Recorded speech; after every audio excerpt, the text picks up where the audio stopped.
মা যাচ্ছে মাসির বাড়ি, কাল মাসির ছেলের হয়েছে বিয়ে আর আজ রিসেপশন। তাই আমি আর মা এখন কাপড়ের দোকানে এসেছি নতুন বইয়ের জন্য কাপড় কিনতে। মা বলছে তুইও চল, গিয়ে একটা পছন্দ করে দিবি। না, আমি বিয়ে বাড়ি যাইনি, আর যাবই বা কী করে? আজ শনিবার, আমার মায়ের মন্দির থেকে উঠতে সব ভক্তদের ছাড়তে আমার অনেক দেরি হয়ে যাবে, আর তারপর কোথাও যেতে মন একদম চায় না।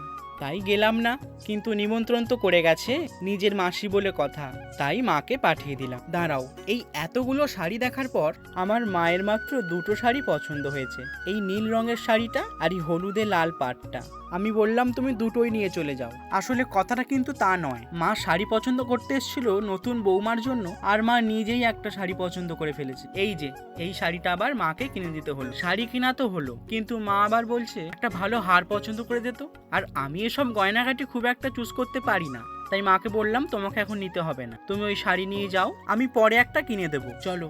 মা গাড়িতে উঠে চলে গেল, আর আমিও আবার বাড়ি ফিরে এলাম।